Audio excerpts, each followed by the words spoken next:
Remix.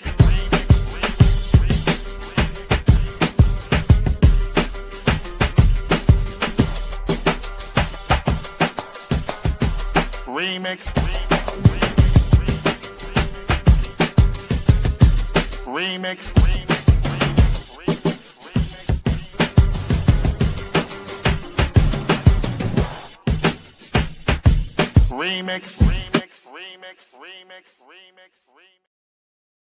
Oh, yeah. Welcome out. This is the Remix Morning Show. Right here on Black Liberation Media. In case you didn't know, I go by the name of the Ear Doctor, coming to bring you some of that boom bap, rasta, reggae, jazz, hip hop, everything we got for you right here. But it's all coming into your brain. Now, let me introduce you to my gang. First, we're going to start off with my man, the brethren, them call Evan. And you know she keeps it popping. Coming through stomping. Renee Johnston.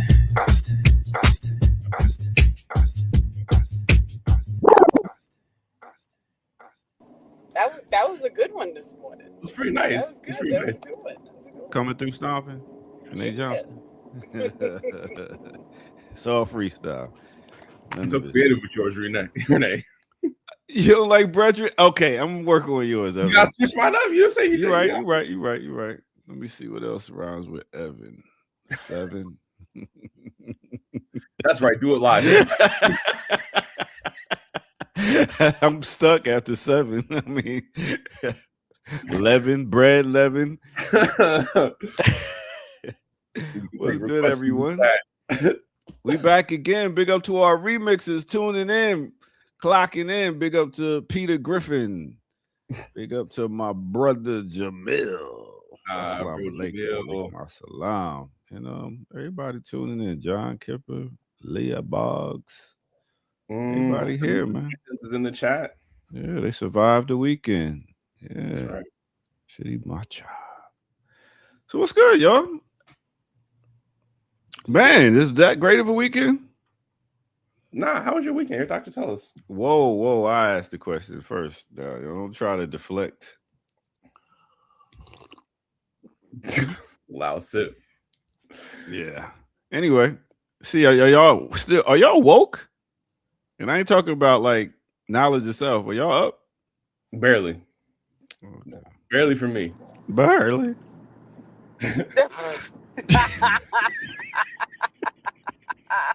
You remember that, Look, Renee? I do. It's time to make the change.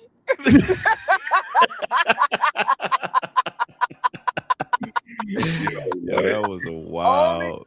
Only old heads gonna know that joke. you have found the limit. I did not get this reference.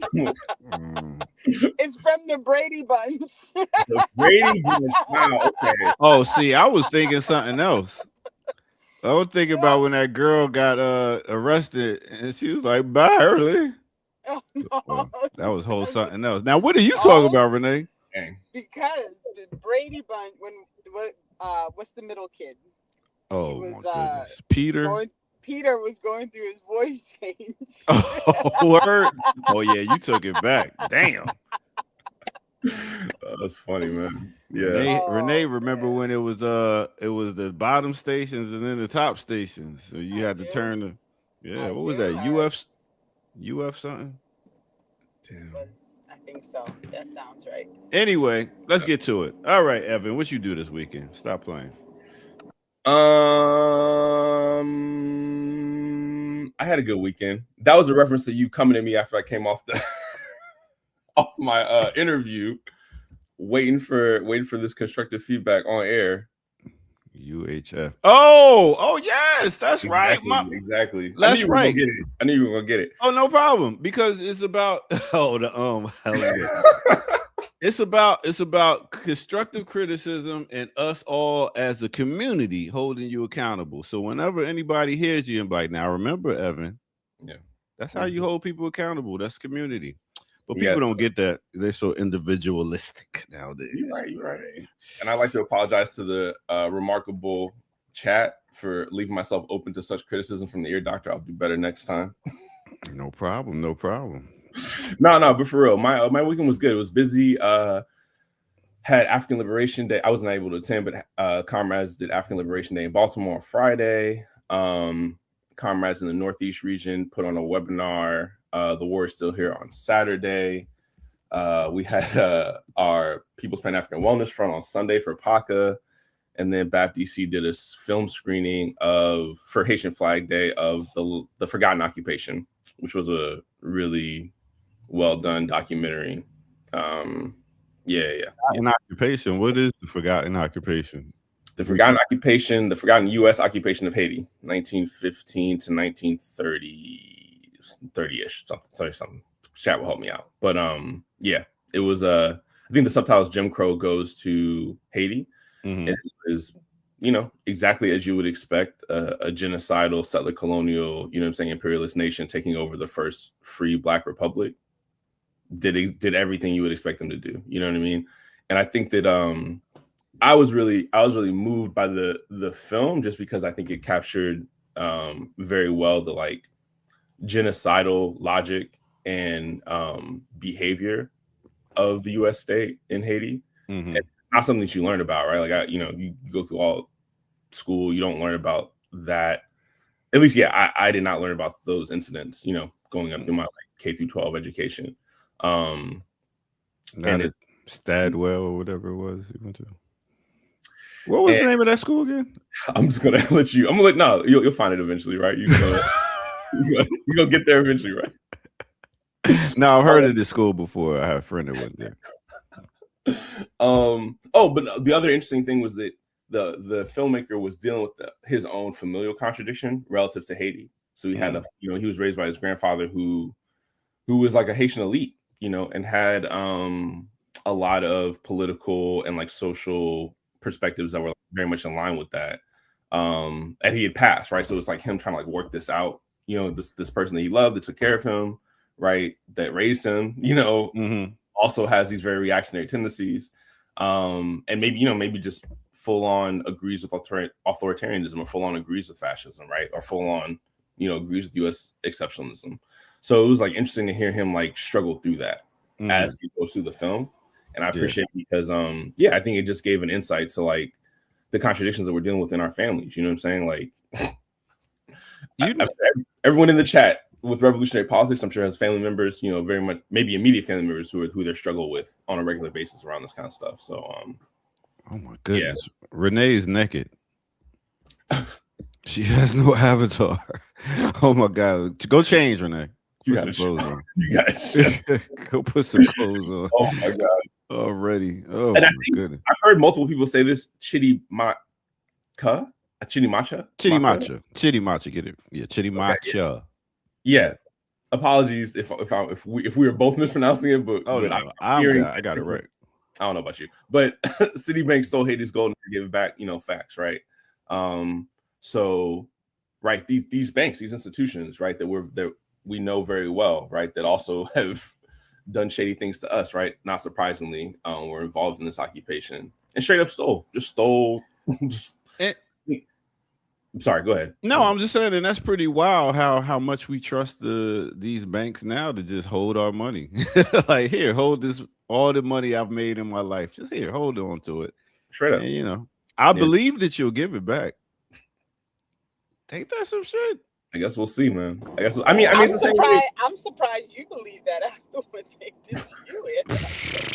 I know, and my dumbass that went right back to a bank, but then they gave me that credit card. I was like, oh, okay. Was actually my fault. Leah's saying was the Forgotten Occupation filmed on this channel a couple years ago?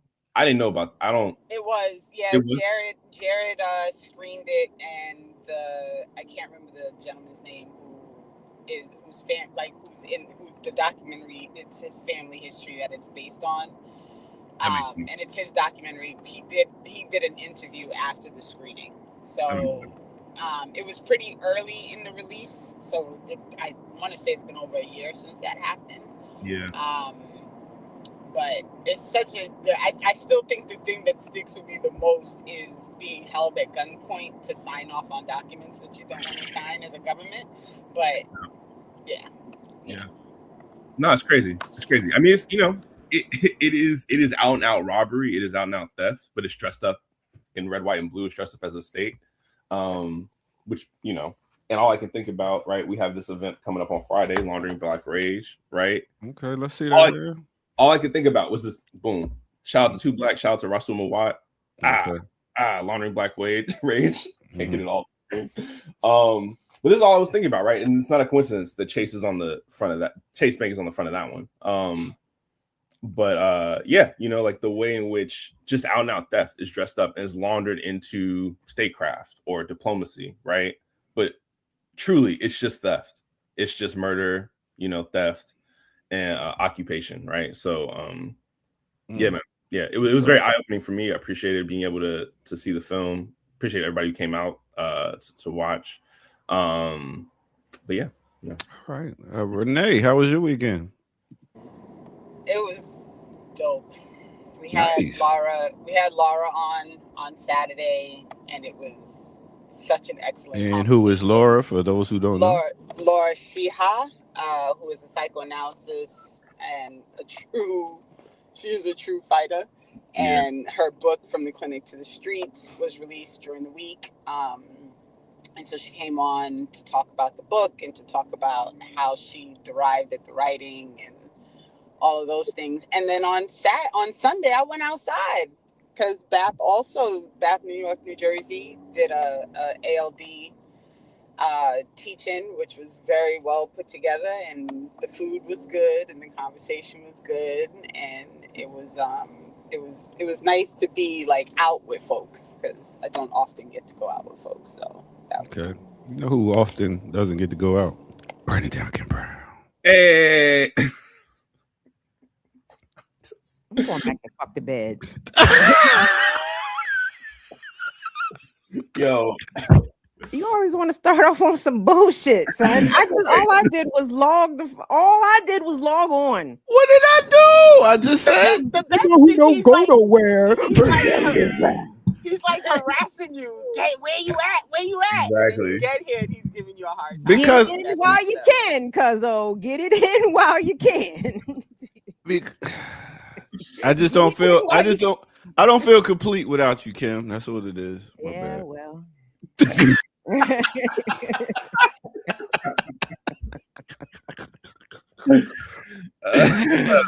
was like, how do we do this without Kim? Top of the morning to y'all black people, including Ear Doctor. I'm gonna shout you out like Michael Jackson would shout out Jermaine. Like, I like to thank all of my brothers, including Jermaine. It's like, isn't Jermaine one of your brothers? Right. Why would he not be included in the original? I'd like to thank everybody on Black Power Media, including the Ear Doctor. Wow. You look mad bright over there, Kim. You got a new light. You're looking great, hey, Kim. You know what? You may be right. I was fooling with the knobs on this ring light, and I just do I look washed out? No, it did change though. It went more from like a yellow to like more of like a white. Yeah. Now. Yeah, you're pretty bright skinned. That's good. You got Kamal right now. I would say. Whoa. Am I lying? Am I lying, Evan? Is she Kamal color? If Kamal were under that light, he would disappear. He would just vanish. Them fighting words. Ain't nobody brighter than Kamal on this platform. Right. Yo, that's dope. So great weekend. Everybody make sure y'all go check out Saturdays with Renee so y'all can see that. That show was dope, Renee. That show was a great job on that, and shout out to Laura. Yeah. Now, psychoanalyst, is that somebody that analyzes people's craziness, level of craziness? You almost had it. You were so close. You just took the. It's like when I think of psycho, thinking crazy, right? Psychology. Okay. There you go. Well, everybody's crazy. Different levels. Yes, I would agree with that. Yes. See how everybody's a nut. I always make sure I'm right somehow. All right. Why did y'all even have any outdoor activities? What did it only rain over my house all weekend? Like, No. It was raining. It was raining all weekend, and it's funny that you say that because the one day, like Saturday, wasn't raining as bad. I was able to go out to go train, and of course, I go train near downtown DC, and everything is locked down. And I'm with my partner. I'm like, yo, what's going on? Why can't we? We barely made it to the gym with all the like block offs, and I had no idea why. Had good training though. Shout out to High Style. You know, had a good session. Shout out to everybody who came through for the self-defense class. what was happening? It's a story. I realized now that somebody was shooting. Oh, and he was from Baltimore County. Poor young fella. They killed him. But we talking about this dude right here, right? Yeah, Nasir. Like the Predator. Yo, it's giving false flag, but you know. I mean, at the end of the day, I'm all, yes, for sure. Because of course, at the end of this article, all Trump is saying is like, "This is why we need that ballroom." You know, like if it is or if it isn't, who knows, right? He's gonna use it the same way. But I do think that, again, think about this Law Named Black Rage text, right? There's a very legitimate rage that's created by oppressing people, you know, by colonizing people, by, you know, engaging in imperial action, by the wanton violence, right, that we experience every day that is just normalized as like, oh, that's just ICE or that's just the police or what have you. And not everybody's gonna have a very different response to that. Some of those are going to be responses like this. It could very well be like a false flag or something like that. But like at a certain point, like who can tell, you know, like the actions of the state that are producing this instability. So at the end of the day, I think we just gotta focus on that. But of course, they'll use it to their advantage, right? And like I said, at the end of that article, there was like a quote from Trump saying like, "This is why we need to have a safe ball, and it's got to be gold." It's just terrible, man. Terrible. Oh man, they go bulletproof the ballroom. That's wild. All right, let's see if Renee is ready. Renee, you got your computer right yet? Listen, all these jokes, you know I'm not at my computer. Oh, I thought. Okay, you straight though, or I could bring you up. I should be good.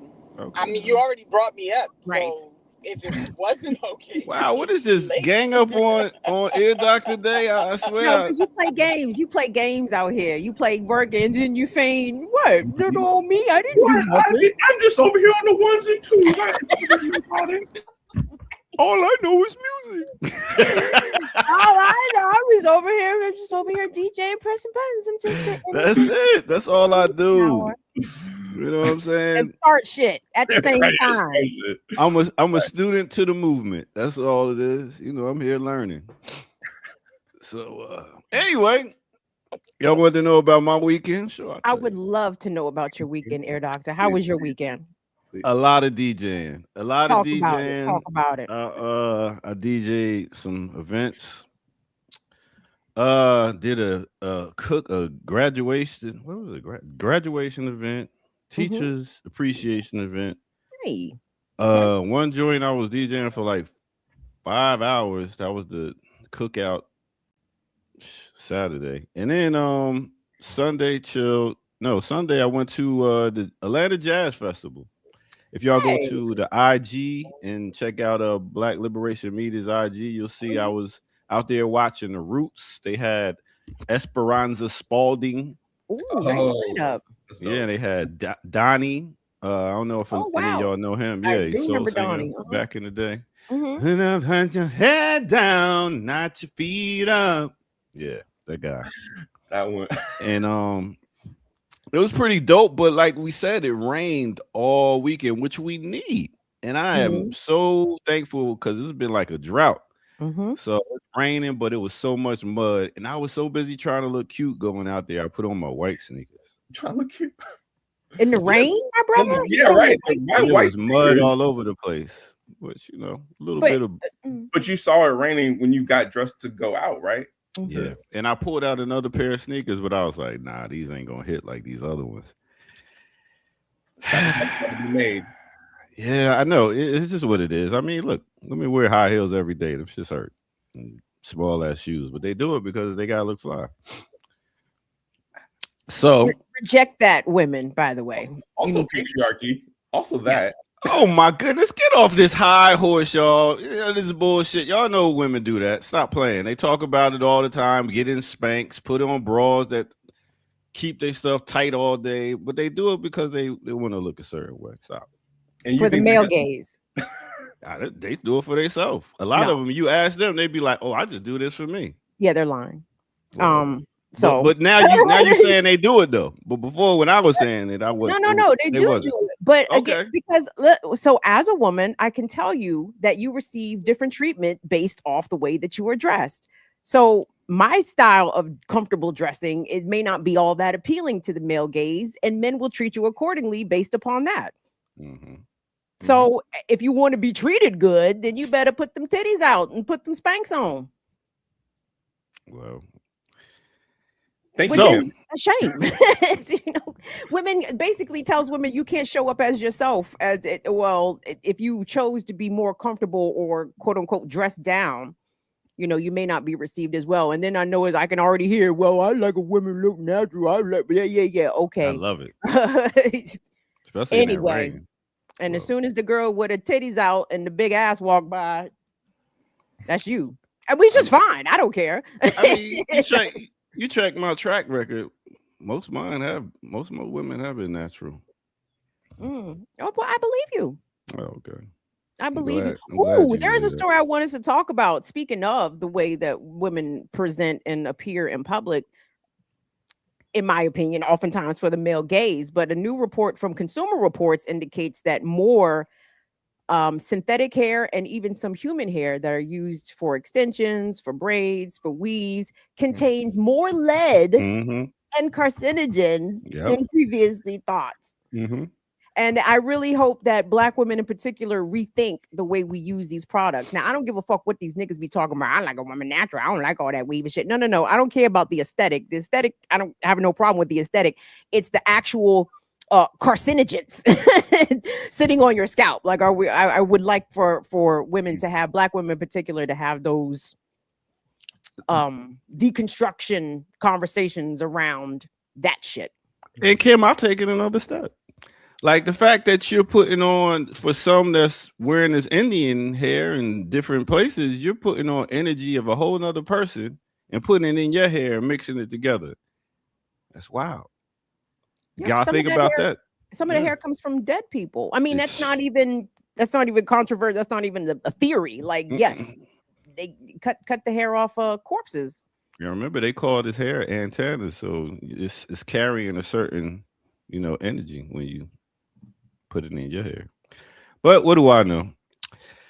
I just play music. All right. Lead. I mean, both. All the above, truthfully.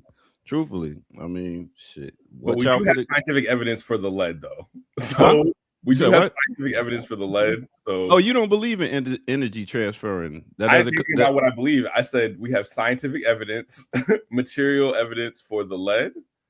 And when you think about the fact that women have that, some people have that on their heads for weeks at a time, that exposure can be very, very dangerous. So yeah, thank you for elevating that. Science doesn't talk about energy transformation. It does. I was just wondering because he brought that up just to say scientifically, that works. But what you're talking about, Ear Doctor, is not scientific. That's what we're getting at, right?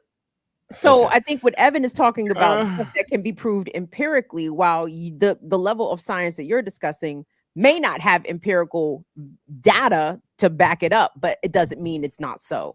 There you go. Thanks, Kim. I'm glad somebody got it.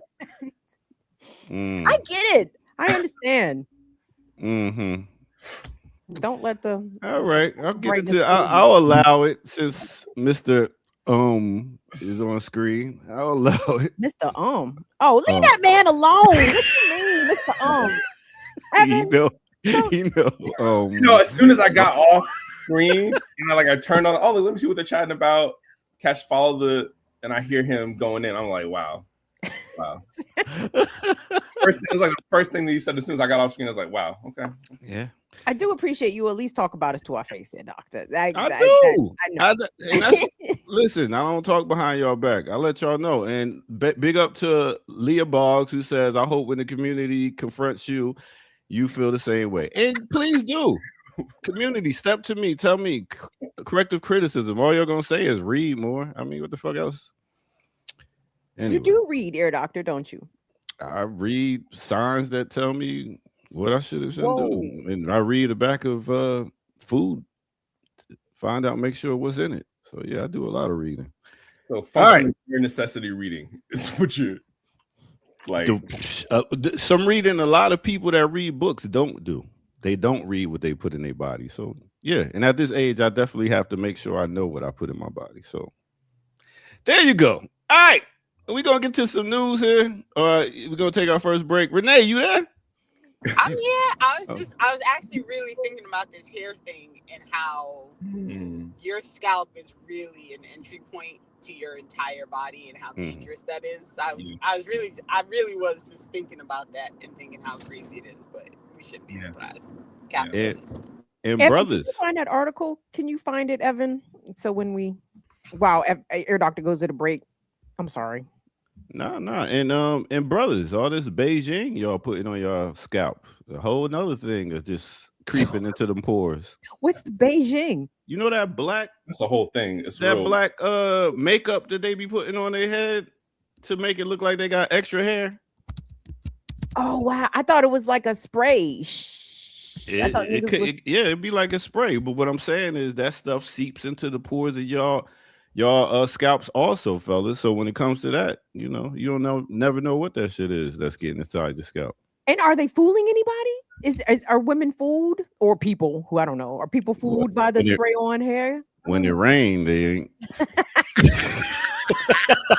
How come they just don't get it tattooed? Like, just go get it. Go anyway.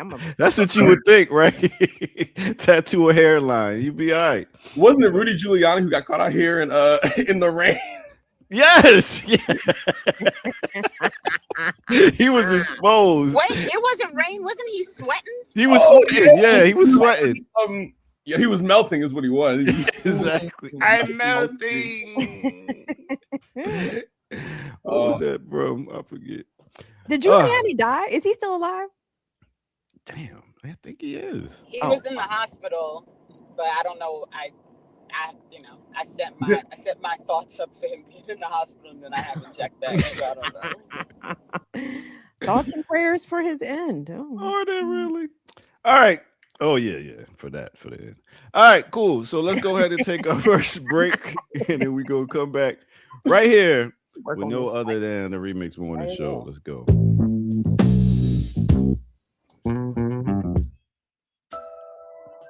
Time on my hand since you've been away, girl. I ain't got no plan. No. Boy, Rolls Royce. What's good, everybody? How y'all doing today? Hope y'all hitting that like button and subscribing while y'all here. And go ahead and go to patreon.com, become a member over there, get footage that's red, donate where, blkliberationmedia.org. Yes. All right, let's get to the weather. Let's talk about it. Yo, the weather's crazy, but big up to the rain. Big up to all my Native Americans out there doing a rain dance to make sure all this rain continues to come down. You know what I'm saying? Because we need it. It's been like a drought. So it said, well, let me hold my beer because I'm here. All right, ATL, we got a high today of 79 degrees and more rain. DC, last week, we talked about DC was 97 degrees. Today is 78 degrees and rain. Cleveland. Why did I bring up Cleveland? Because it should be like 0 degrees because there's no way in hell that they going to beat the New York Knicks when it comes to basketball right now because they are looking garbage. I mean, when you got James Harden on your team, you can't really expect to, win it all. Cleveland got a high today of 69 degrees. Let's take it next to Houston. Houston is high of 87 degrees. Let's go to Aruba. Nice place. I remember I had some friends that back in the day went to Aruba and was smuggling stuff. They got a high of 86 degrees. Last but not least, let's go to Dakar, Senegal. Senegal, they got a high of 79 degrees. Now that's not too hot, but I tell you, what wasn't too hot, but what was hot was me getting to be able to be in the spot and watching a Free Roots concert. How you feeling? How you feeling? How you feeling? How you feel? I can hear you make some noise.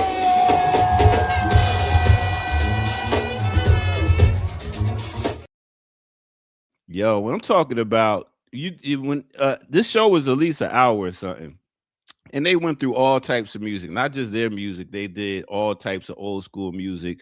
They had the band do jazz solos and stuff like that. Great show. Big up to Roots.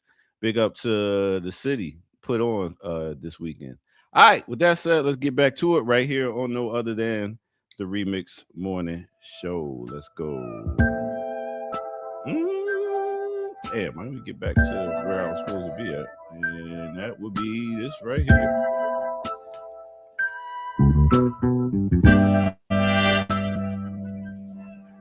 All right. Very mellow. So yeah. Very dope. I appreciate you having the opportunity to see the Roots play a jazz festival, because I used to go see the Roots every year. Like, I would not miss a Roots show until after they became the house band for the Tonight Show. Then the live audience for the Roots switched over, right? And then all of a sudden it became immediately whack. Immediately whack. And I'm like, oh. So I would only go see the Roots in I assume would be a black space. I'm assuming the Atlanta Jazz Festival was a black space. Atlanta. I'm just gonna leave you there. Like it was a sea of black people out there watching the show. Listen, DC is black too, but the white, like, oh my God, Jimmy Fallon's band's playing. And it's like, whoa. The way the tickets are set up, you're selecting for a certain group of people, whatever city you're going to. So, but Kim, the band didn't change. Like, I mean, they still play the same. The music. audience changed, but no.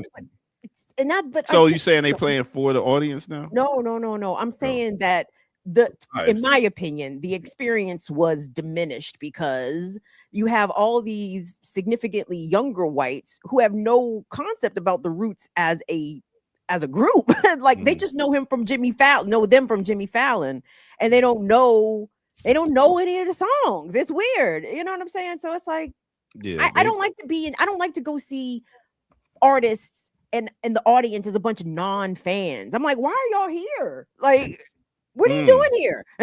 I guess it's like they second put on with a whole nother group. So they gained a whole nother group while they still got their old group. So that's kind of dope to be able to have the crossover in a way and still do your own music, because they haven't changed their music. You know what I mean? No, they haven't. They just got brought to a whole nother audience.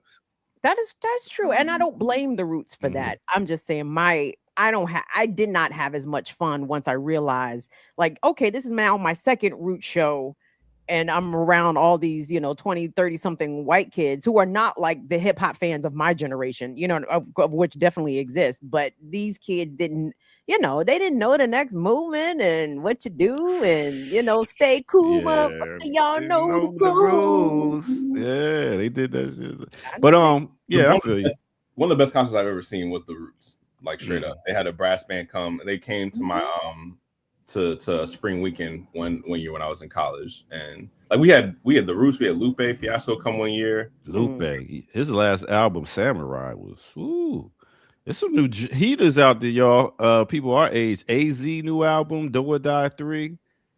Oh wow! I mean, yeah, I know. AZ was spitting. I was like, wow, this dude ain't lost a step. Sit back, relax, catch your contact, sip a cognac.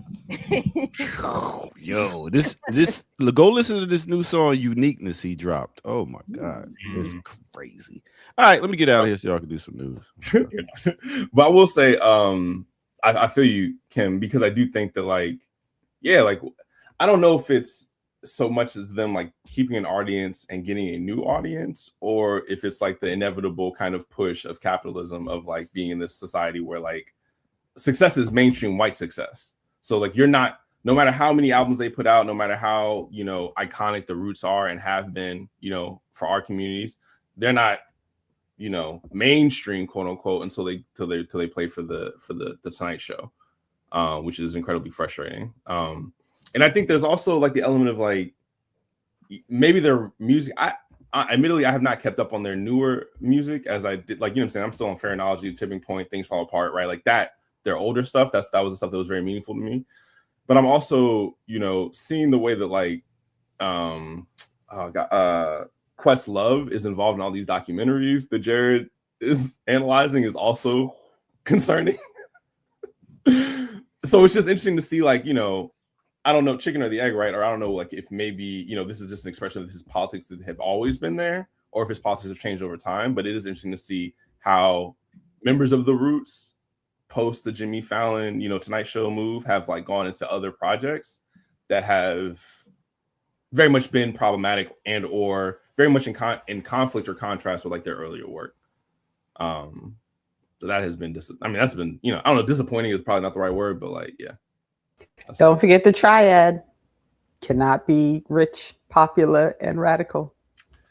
That's real, man. I've not heard of that. What is that from? Who said that?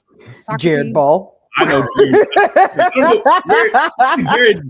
Jared got it from somebody. But I know where I heard it. Right. So y'all know if I just up and vanish and disappear from YouTube and from all, y'all know what happened. I would like to bring Harry Belafonte to the table to discuss that. So, touche on Mr. Belafonte, but name me one since. But even that, he took a lot of hits. Like it's not like it was easy. Like he was like, it's not supposed to, but that goes against what was just said. But no, it doesn't, because that's my point. You can't be all three and just be all three. You have to take a hit somewhere. So his popularity is what took the hit. It just so happens that there were enough people who were willing to still pay him that he managed. But you don't think he would have been way more popular and way more money if he hadn't decided to go the route he went? Well, he was rich. I just realized, why am I doing this to myself? This is true. But he was at a point, he had all that. Radical, rich, and revolutionary, whatever you said. So popular. It was popular. He had it all. So that goes against what was said. That's all I'm saying. But I challenge you to name one since. Name me since after Belafonte. Who? Or even for Belafonte, like not without consequence. That's the point, right? Yeah, and that's my point. Like I'm like, if until the moment people realize, oh, he's actually radical, they didn't bother him. Like it's not the same thing, which is my point. Dale. Y'all wanna do some news? Dale.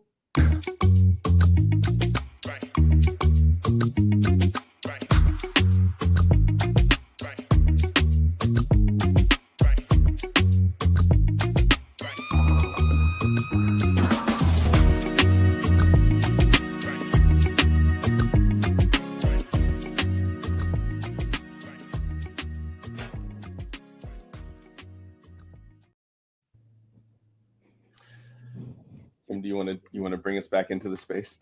No, Evan, you should practice. Go ahead. Welcome to the Remix Morning Show on Black Liberation Media. Please like, share, and subscribe. Thank you so much for being here at 8:41 on this good Tuesday. It's 8:41. Yeah. Yo, we gotta get to some news, man. What story y'all want to chat about? The Tallyman, banana. I did find a article about the hair stuff that you were talking about, Kim. This is important. Yeah. Because from what I understand, Evan, and check the date for me if you could. This is an updated report because I was finding like 2025, but this one's from 2026. So this one seems to be more. Excellent. Thank you. So yes, so last year, 2025, Consumer Reports, I believe released a first of its kind rating and safety disclosure about the use, or rather the content or the chemical composition or the level of toxins contained in synthetic hair that is widely used by Black women and girls. And this latest report, Evan, says scalp exposure. New study finds harmful chemicals in almost all hair extensions. Products worn for weeks may put millions in contact with toxic substances. I'll read a little bit, get us into it. More than 9 in 10 hair extensions sold in the U.S. contain chemicals linked to serious health harms, including cancer and hormone disruption. A new peer-reviewed study finds. The study raises concerns about extensions being an overlooked source of chemical exposure, particularly for Black women, who are the main users of these products and already face disproportionate health risks from exposure to certain personal care products. Published in Environment and Health, the peer-reviewed study by researchers at the Silent Spring Institute centered on the most comprehensive public test of hair extensions to date. Researchers analyzed 43 samples of synthetic and human hair extensions using a method of analysis that did not look for the presence of any particular substance. They detected 933 unique chemical signatures, identifying 169 distinct chemicals. Since people may wear extensions for weeks or even months at a time, the findings suggest potential health risks linked to frequent use and exposure. Harmful substances in studies hair samples. At least one substance linked to cancer or reproductive harm was detected in 91% of hair samples. Among them were, dibutyl. Here we go. Jeez. Now this man went to Brown. Okay. No, like I went to Brown, and chemistry is not my favorite. So dibutyl flatulate, nephthalene, styrene. Just stumble over it like I do, man. Come on. I'm really channeling my ear doctor for real, which are included in California's Proposition 65 list of cancer-causing chemicals. Nearly 10% of samples containing organotin compounds, a class of endocrine-disrupting chemicals that can interfere with hormone systems. Some levels exceeded European Union safety limits for consumer products. Organotins are largely unregulated in U.S. consumer products. Elevated fluorine levels in some samples suggest the potential presence of the forever chemicals known as PFAS, this is bad, which are linked to immune suppression, cancer, harm to fetal development with other health harms. This is really bad. Like as I'm reading it, I'm just like, geez, this is okay. Last piece. Why this matters. For millions of Black women and girls, hair extensions are a form of cultural and personal expression. A 2023 study found that 70% of Black women reported wearing hair extensions in the previous year. Long-term use of the products may lead to potentially significant cumulative exposure to chemicals. Prolonged wearing of extensions can bring harmful substances into direct contact with the scalp and neck. Heating or styling extensions may release chemical fumes. Breathing those fumes may be another way people are exposed, which means that everyone in the hair salon when this is being done is exposed, including these people's families. If you've ever been a young child like me, tagging along with your mom to go to the hairdresser for hours, that smell, you were also exposed. The presence of endocrine disrupting chemicals in extensions is especially alarming. These substances interfere with hormones that regulate reproduction and development, affect reproductive and birth outcomes, and increase the risk of certain types of cancer. These preventable exposures are particularly troubling since Black women already face disproportionately higher rates of aggressive breast cancer and uterine fibroids. Fibroids, yeah. Nah, that fibroids is real. No, I'm sorry. I felt like you were trying to help me. I was no. That's the point I was going to get to, but they brought it up. I appreciate you. These health risks do not happen in isolation. Depending on the manufacturing process, extensions may be treated with a mixture of hazardous substances, including synthetic dyes, flame retardants, waterproofing agents, and harsh antimicrobial chemicals. All right. Yo, and now you think about all the sisters that get their hair done to go on vacation. Like that's the easiest style to get is to get the cornrow braids extensions. I see it like all the time, and how they leave it in for like a month at least. So one of the things I want us to take away from this is Black women, we are not to blame for our own poisoning. Okay. Like I know some people's reaction may be, well, that's why y'all need to blah, blah, blah. And that's why y'all don't need to be blah, blah, blah. Hold on. We are not to blame for our own poisoning. Okay. We are not putting these products, these chemicals, these carcinogens into these hair items ourselves and willfully and intentionally poisoning ourselves. So I just wanted to say that because I can already do the finger wagging. We're not poisoning ourselves. Yeah. but we are being poisoned. Okay, so now that this information, and please disseminate this far and wide, post this on your Facebook, post this on your Instagram, like please make sure that as many eyeballs understand and internalize what this information says and what it means. And to both of y'all's point about, you know, uterine fibroids, endocrine disruptions, hormonal disruptions, Black women disproportionately suffer from these things more so than women of other races in this country. We suffer from it. I know women that suffer with fibroids, right? So we can easily make these connections. And I also want to say this is a generational poisoning of Black women as it pertains to our hair directly. There are a number of class action lawsuits that people can join right now if you had chemical relaxers in the 70s, 80s, 90s, if you use certain hair color treatments, you know, it's been linked to this cancer, this condition, that condition. So this is a generational long thing that these people have been out here trying to kill us, and we just need to be aware of it, and we need to rethink what beauty standards mean, what they are, and what's the cost of them. It can't be costing Black women our health, our peace of mind, our uteruses, so we can fling the 24-inch silky wavy, you know, over our shoulder. Get the fuck out of here.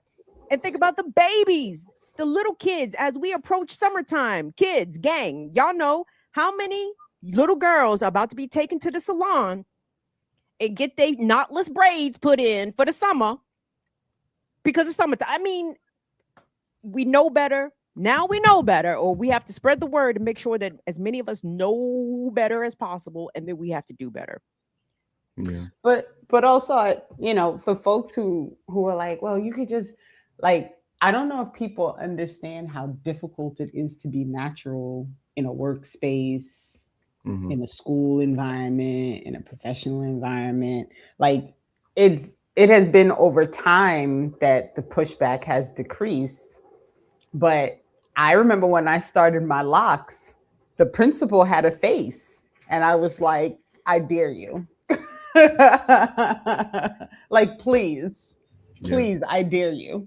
Right. But that's me. Like, a lot of people would not even take the chance of going natural for the fear of being seen as unprofessional.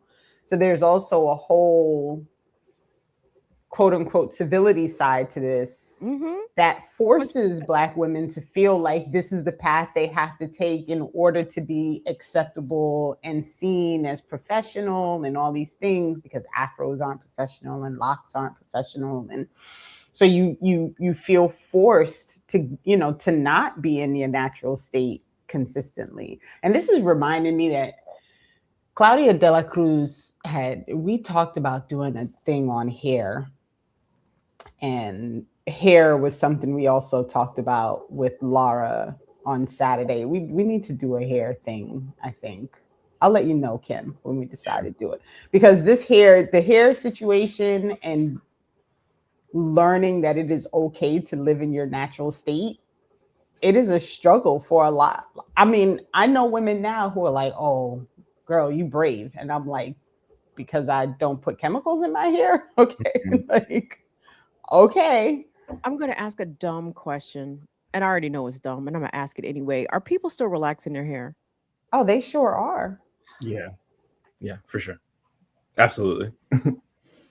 But I do, yeah, I mean, plus one to everything that y'all both said. I think that, like, I do appreciate your comment, Kim, like, because you can already hear the blaming of the consumer. And I think I say it in that way because I think it is broadly applicable, right? Like the way, and Jared talks about this all the time, right? We live in a particular media ecosystem, right, that produces and directs our wants. Like, our wants, what we desire is not, does not come out from, our personal, desires or like internally, right? It is externally imposed on us, right? And not only that, but what is made available to us, right, is also externally determined, right? So you don't just you have desires that are being constructed very intentionally.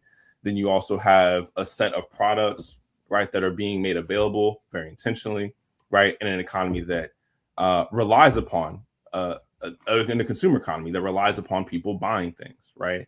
And not just the fact that like so much of this wasn't bothered to be studied, even though the producers of all of these hair products absolutely know what kind of chemicals they're putting into them, right? The state, you know, and we've seen this dichotomy before, right? Like some of the things allowed here they don't allow in the European Union. That goes with food, that goes with various health products, right? So there's a way in which the United States is particularly unconcerned, right, with general health, and in particular with the health of Black and brown people, particularly with the health of women. So all this needs to be accounted for, and you know, I think part of it is, right, building that revolutionary culture that we talk about, right, such that people aren't as exposed to these or aren't as susceptible to this propaganda. I remember seeing something that was really beautiful, like a program, I want to say it was in Cuba, of like older Afro-descendant women coming together with younger Afro-descendant girls, right, and like talking about teaching them how to do their hair, right, like literally producing workshops where like, this is how you manage your hair, this is how you, because there is this it is work, right? I watch a partner manage her natural hair all the time, right? Like I would never say that there is actually a lot of work that goes into it, and you can create structures and that reinforce that make that easier, but that make that more acceptable, more quote unquote normal, right? So and I mean, this is just a small piece of it, right? Small piece of the way that we've been poisoned, right? The PFAS, the chemicals, all that stuff. We've been talking. There's been research and studies for years, if not decades, around plastics in our food, and now the latest research I saw was that like it's in pretty much every part of people's bodies. I know with men's health, it's been linked to infertility potentially because you have PFAS all throughout your reproductive system. Water bottles also true. Yeah, the leaching of chemicals, right? So like this goes far beyond this, right? But we should, I don't like, there's a way in which, right, like this particular instance is very meaningful to our community, given how many people in our communities use this and are exposed to this. I mean, like, even if you don't wear these hair products, maybe you live with someone who does wear these hair products. Maybe you have a parent who's wearing these hair, like, so you're still being exposed to all this stuff, right, in your home. And I don't know, it's just, when I think about like the concentric levels, right, as it radiates out into our communities, it becomes very disturbing. And I was back here thinking about like, how is, like, as lady Alex and M said, are those fake nails dangerous? I was thinking about the smell of the acrylic and all the smell you get when you're in the nail salon. Is that good for you? I would think not. It's a bunch of chemicals just being put on our bodies. I mean, I can't imagine. I mean, paint people wear masks. Like there's like, because they don't want to inhale it, and then you have the dust from the shaping, and then you're always like, your cuticles are a very sensitive area. Your fingertips are similar to your scalp, like it's an entry point into your body. I can't imagine. I have no like research or anything on this, but I'm just. There's, I mean, and they have those tips now that just, you just put them on. Like, it's not, you're not like leaf pressure on nails back in the day. Yeah, but I think so. But I don't, yeah. I'm a bad person to ask because I haven't done any of that stuff in so long that I don't even remember what the process is. And all this goes back to, I was going to say, all this goes back to wearing white sneakers at a muddy concert. Don't do it for the beauty's sake when you know you're gonna fuck up something. Go ahead, Evan. You mean fuck up like your uterus or your white shoes? Like, what are we talking about? Don't stretch for the beauty that could harm your. Well, I mean, and then I think there's a couple things that came to mind. First of all, we live in a society that believes it's okay to, in effect, self-harm for the aesthetic. How this even translate to the young white boys doing the looks maxing. These dumb niggas is taking a hammer to their face. I'm like, what? Okay, is that what we're doing? But there's something, I'm not going to act like male attention isn't some sort of currency. It is, right? And it ain't all good currency. All money ain't good money, right? Just because you get attention from men is not necessarily a good thing. But there is a societal advantage for women who get the attention of men. I don't fucking know. I can't even deconstruct. No, you're right. You're right, Kim. You're right. At first, I'm gonna even do you one better. There've been material like studies, peer-reviewed studies, right? Not just of men, not just of women, but of men that rated height and attractiveness level and paired that with how well you do in school, how well you do in professional in the workforce, right? This is real, right? People respond to people who they view as attractive and tall, right? And these things do help, right, in professional and educational settings, right? So like that is absolutely a phenomenon that occurs. And of course, in a patriarchal society, this gaze would be more targeted on women and femmes, femme identifying people. So yeah, what you're saying is absolutely true, Kim. I'm sorry. And the other piece, because you brought this up, Renee, right? But like, we should not. This information has to be put in the context of young African people, young Black people, still being criminalized for their hair today, in 2026. Today, that is still happening. Today, kids are getting their dreads cut so they can be involved in like sports, or like having having the school sponsor some kind of like professional thing where they're gonna do your hair and like, so like this has to be seen within that context of a society that is still violently repressing people's natural hair, So it's not just like, hey, consumer, do better, wear your natural hair, stop using all this stuff, right? Like, you have to address yourself to an entire society that has produced these conditions and capitalist imperatives that have put profit over everything, such that they will put these chemicals and things that they know are going into people's hair for weeks or months. So, that context is very important. Yeah, you gotta have, as a parent, you gotta have these conversations with your kids too. Because my daughter can't get no perm. I told her she could get a silk press, blah blah. But now this whole thing about this extensions and stuff, which she went and got the extensions. I ain't had no problem with it. But now doing the research now more and more, you're like, all right, well, let me enlighten her to the research. So exactly, talk to her about it, see what she thinks about it, and make sure she understands. I mean, I don't know if a teenager knows what a fibroid is, but like it's something that affects so many Black women, and Black women suffer. We suffer with fibroids, and to think that something that you put on your scalp. I mean, again, I come from the era of we used to put baby powder on our private parts. Yeah, absolute asbestos. Oh, let me powder my vagina in the summertime, Kim. Like when it's super. Tell me about it. Shower to shower, dog. We had it all, and so it's just proof positive. Like again, here another generation. What are we? 5 generations in of these niggas trying to kill us for via hair products. Chemical warfare. I see the ads on TikTok. Did you ever use Revlon Cream of Nature, ORS? Or I'm like, I used all of that shit. I used it all. Well, you may be eligible to sign up for this class action lawsuit if you're suffering from cervical cancer, uterine cancer, blah, blah, blah, blah. I'm like, oh shit. So I don't know what to tell the little girls. I don't know what to tell the mothers of little girls who are trying to manage hair for the summer, for the school year, for the pictures, so the kid doesn't get bullied or teased. Like, I don't know what to tell us, but tell us that there's shit in the hair extension. So tell as many of us as you can. Please spread this information far, far and wide. Yeah. All right. And then, sorry, go ahead. No, go ahead, Evan. Before we take another break, so y'all can pull up some more news. So I was gonna say that's what I want to talk about, because there's more news. We've been, I don't know how many episodes I've been personally involved where we're talking about somebody who died prematurely because of cancer.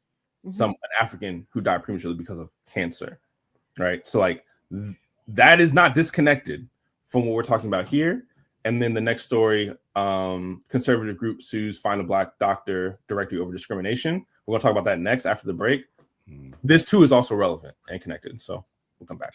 Sounds good. Where else you going to get conversations like this? Nowhere but on the Remix Morning Show. So let's take a very quick break and we're going to come back. And also big up to everybody that tuned into the last classical breakdown with me and Kim Brown. We did Stevie's Pen. I haven't talked to Kim yet about what we're doing this Thursday, but since it's my week. Doing part 2? No.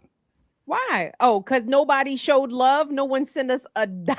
Heavy D and the boys will be I'll this take Heavy D and Thursday. the boys. I'll take it. I know you would. So I was like, okay. So Heavy D and the boys this Thursday, and Why did we promise part twos and we don't ever deliver on part two? We did before.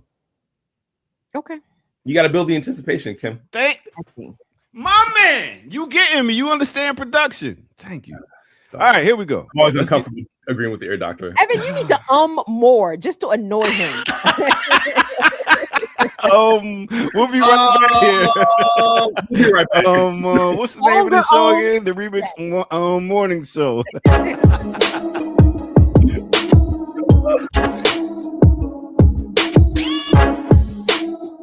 Let's do it like this, man. Remix with a remix. Today must be my lucky day, baby. Think I'm in love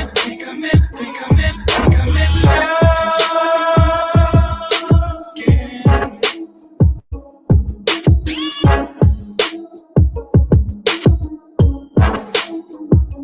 Think I'm in love again.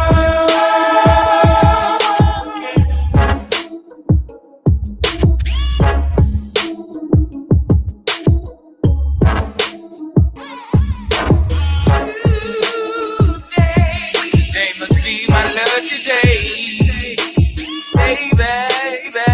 You are the prototype.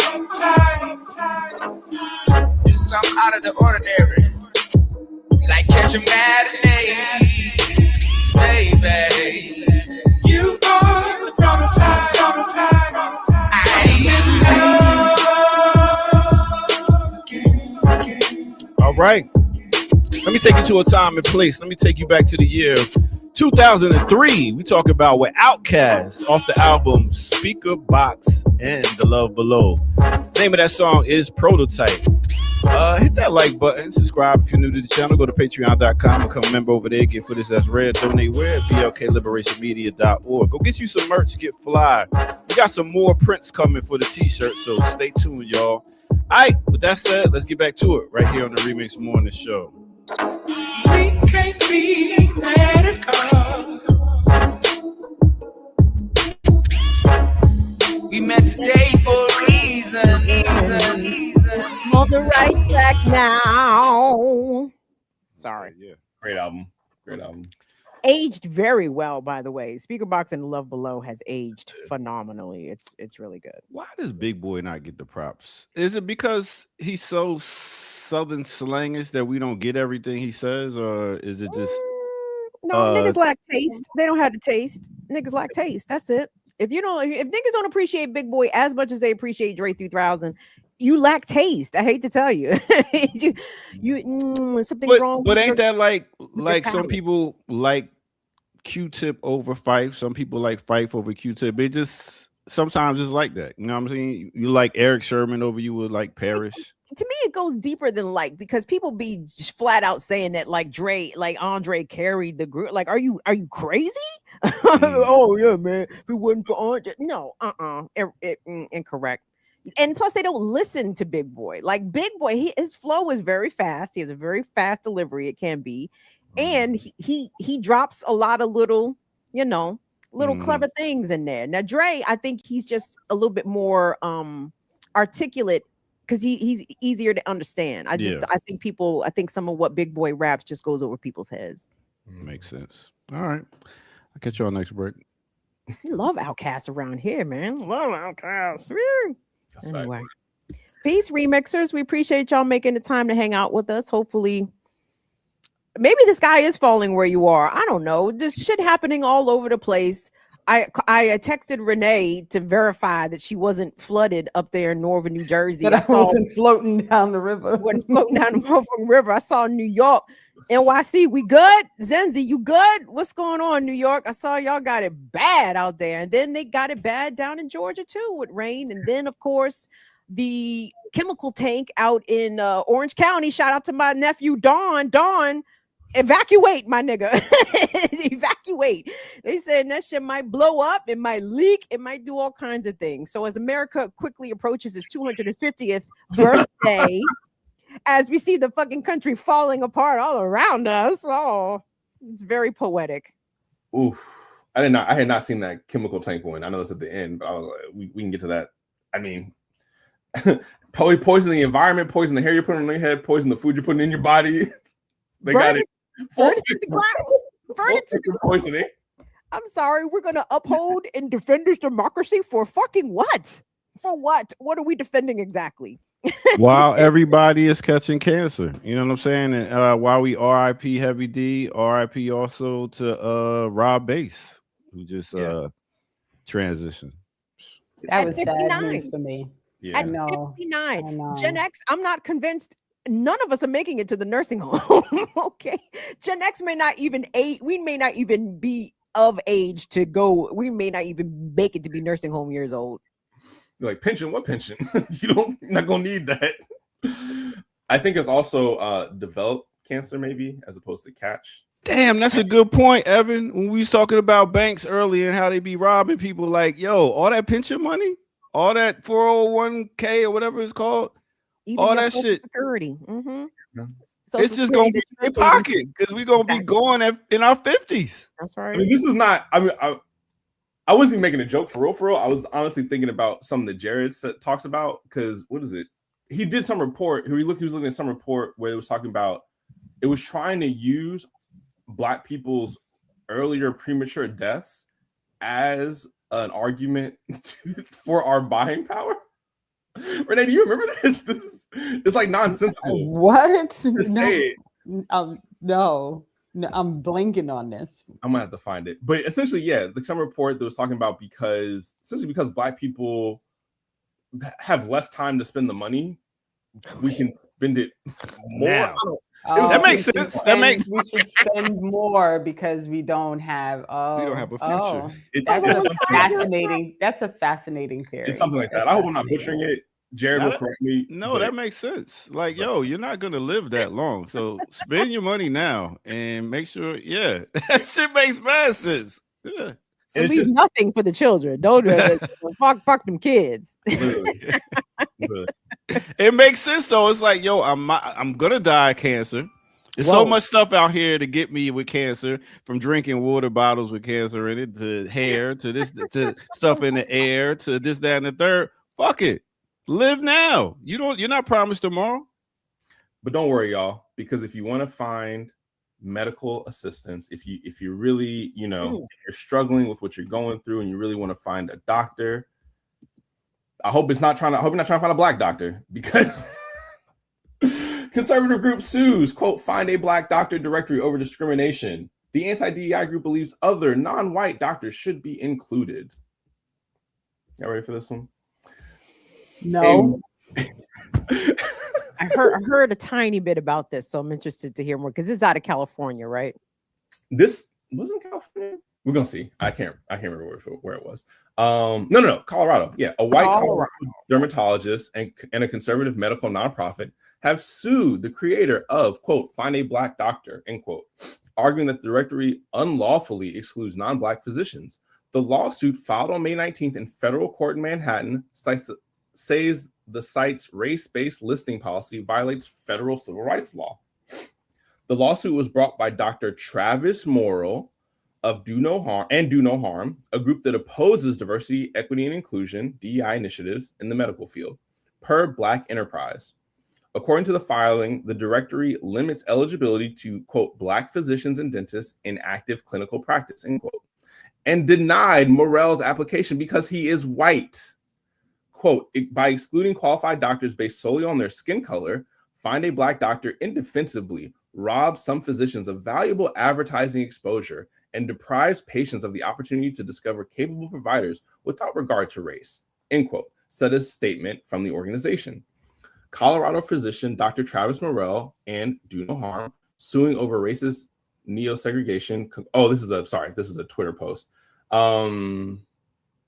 We'll skip that. I'm confused. I'm not confused, but I know, right? But you're not really. Go ahead. I mean, the whites seem befuddled as to why there are separate, but equal. Why do Black people have to have separate? Why are they separating? Why do they have to separate and make Why is all this divisiveness? Why? You know, Kim, maybe it has something to do with the fact that having access to Black doctors has been shown to improve health outcomes, particularly for Black men. A mission statement shared on Find a Black Doctor says, although African Americans make up approximately 13% of the U.S. population, there are only 4% of practicing physicians. So that maybe that's part of it. But isn't this also just a website? Yes. Right. So like when you actually go to find a doctor, and you know, like your healthcare insurance or like it's gonna list everybody. Only people who are actually saying to themselves, I want a Black doctor, are gonna go to a website for Black doctors. When was this suit filed? This is filed. Wait, I guess the story is from May 22nd, 2020. Oh, so it's May 19th of this year. That's when the suit was filed. I'll be curious to see like where this goes, because there are plenty, like it's a website. It's a directory that is not linked to anything outside of giving people the ability to simply search, which like But Renee,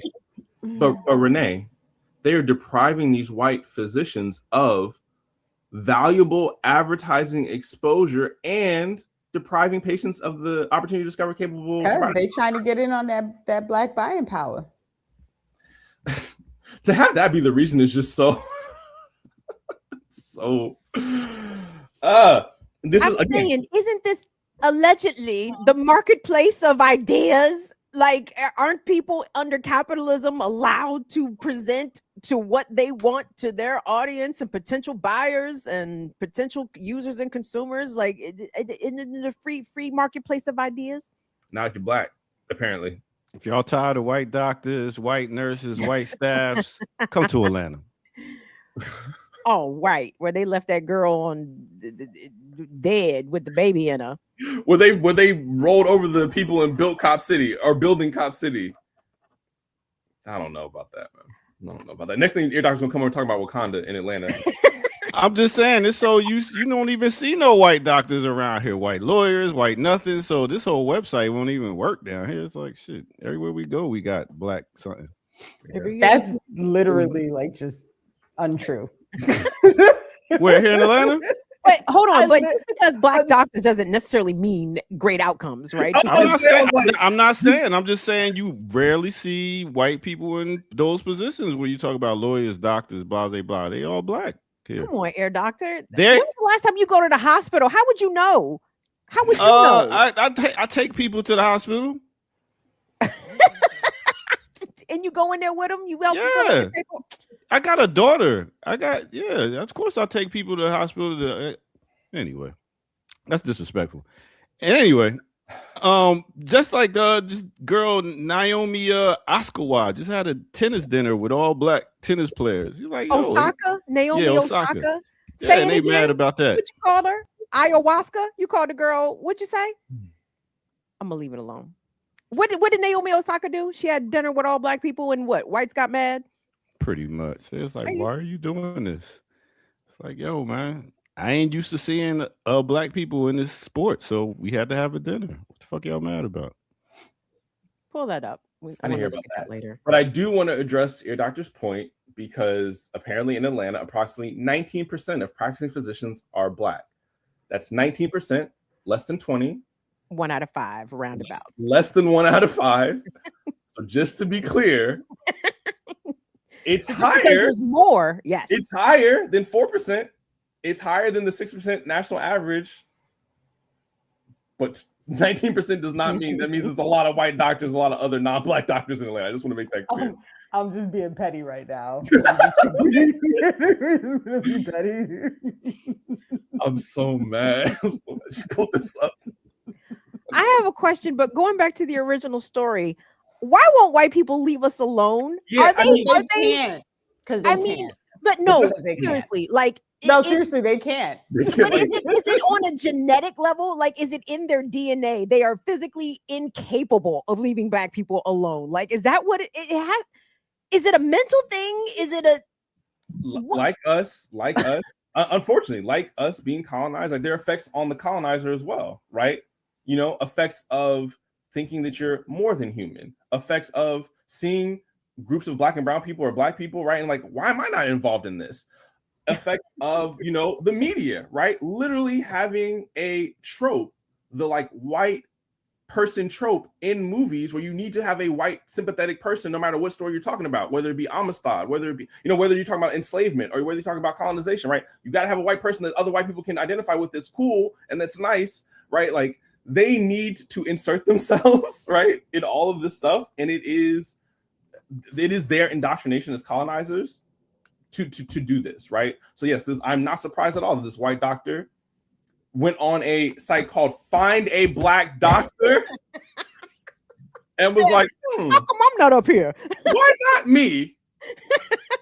And like, this is, you know what I'm saying? And of course, this is planned, right? Because I'm sure they're working with the nonprofit so they could do it, so they could reject him, so then he could then follow the suit, right? But again, this is also within context of Black maternal health, you know, and women not, and African and Black women not being listened to when they go to the doctor, right?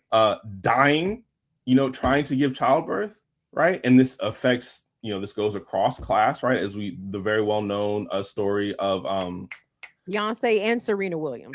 Thank you. Yes, right. So this is not this transcends class, right? Which highlights the colonial situation that we're in, right? Because no matter how much money you make, you're not going to escape it, right? And then you're in a wider context, right, where the